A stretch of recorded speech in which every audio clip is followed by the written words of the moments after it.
Kumusta mga kapoltry? Kung gusto natin mabawasan ang stress sa mga alaga natin, kailangan natin tandaan, dahan-dahan, huwag biglaan. Lahat ng mga ginagawa natin sa loob ng poultry house, unti-unti natin gina-adjust. Hindi biglaan, hindi sabay-sabay. Ito ang tinatawag kong prinsipyo ng ramping o pag-a-adjust ng paunti-unti. Ginagawa natin to sa lahat mula loading, pagpapakain, ventilation, at marami pang iba. Pero bakit nga ba kailangan wag nating biglain yung pag-a-adjust? Well, unang-una, nasa biology yan ng manok.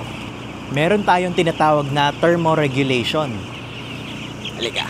Ang mga sisiw natin ay hindi pa kaya mag-regulate ng temperatura ng katawan nila. Ang biglaang pag-init o paglamig ng panahon ay maaaring magdulot ng stress sa katawan nila. Pumapasok din dyan yung digestive system, no? Yung sikmura.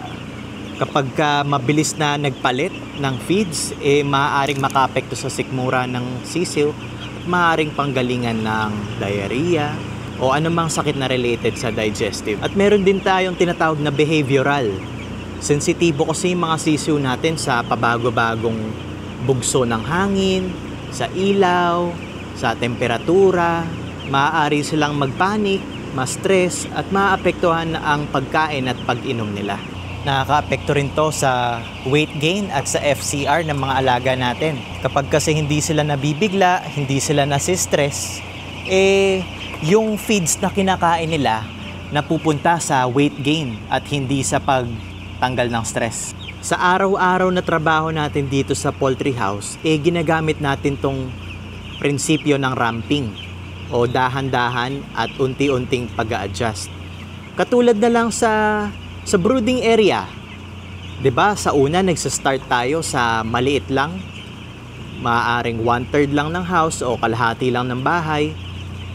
Tapos after ilang days, mag-e-expand hanggang sa magamit na natin yung buong building. Sa temperatura naman, sa day 1 nasa 34 yan. Unti-unting bumababa, nagiging 33.8, 33.5, 33.2, nagiging 33. Dahan-dahan yan everyday. Sa hangin, ganun din, no? Sa unang araw, isang fan lang, patay sindi. Actually, baka mga 10 seconds lang umaandar ang fan, no? Pero pagdating ng day 7, mas matagal na yung andar ng isang fan. Hanggang sa magdagdag na ng isa pa. Hanggang sa dulo na, yung pa-harvest na, lahat na ng fans ginagamit natin. Dahan-dahan natin yan na-adjust. Yung kurtina, dahan-dahan din natin yan binababa.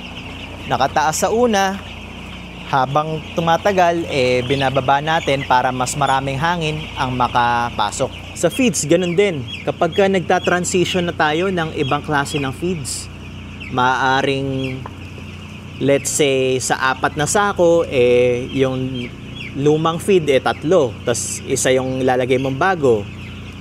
Sa sumunod na araw, 2 na. Yung lumang klase, 2 yung bagong klase.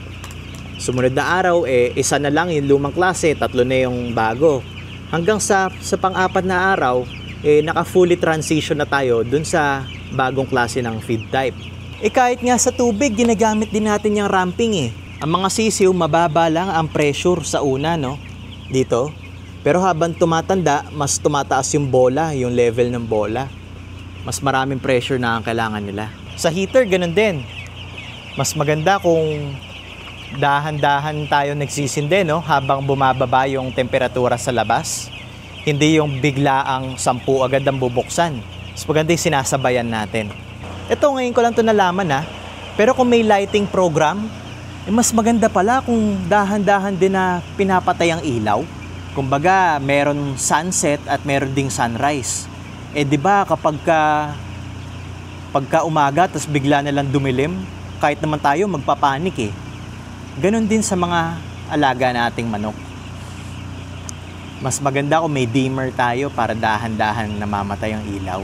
Sa pagfa-flush ng drinker lines, ganon din, ginagamit din pala yan. Kasi pag sabay-sabay nating finlash lahat ng 5 drinker lines, maaaring kulangin na ng pressure yung pipe natin, no?